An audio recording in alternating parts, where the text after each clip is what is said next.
Donc, aujourd'hui, nous allons voir quel est l'intérêt de la copie exécutoire dans un bail. C'était la dernière question du sujet sur les baux de 2013 que nous corrigeons aujourd'hui. Nous préparons l'épreuve 5 de technique notariale au vu de préparer donc, la session d'examen 2021. Donc, nous allons reprendre la question. La remise donc, du sujet 2013. La remise d'une copie exécutoire de ce contrat, donc ici c'était un contrat de bail commercial aux époux Fargas Quincy. Donc là on avait les bailleurs.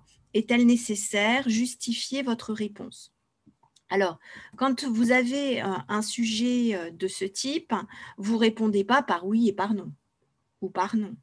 D'accord? Votre réponse ne doit pas commencer par oui ou non.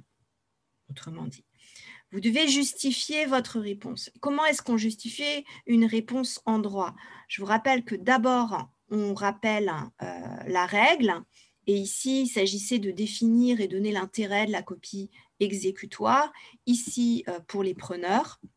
Et puis, d'appliquer la règle au cas. Donc là, je n'ai pas rappelé les faits, j'ai pas rappelé, parce que les questions précédentes impliquaient qu'on les connaissait. Donc, il s'agit, qu'est-ce que c'est que maintenant la copie exécutoire?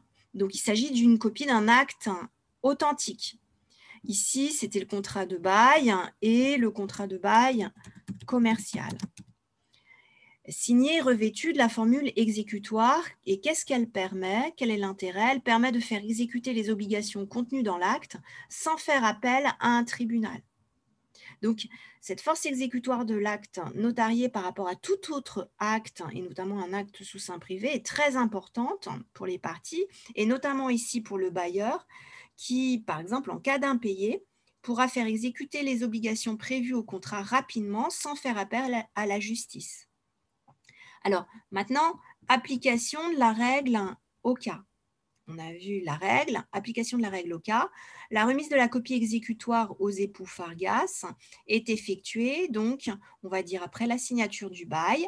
Elle permettra au bailleur de s'adresser directement à un huissier de justice pour récupérer les loyers impayés sans faire appel au tribunal.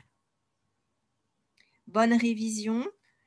Surtout, restez bien motivés pour cet examen qui va avoir lieu en mai. Bon courage à tous.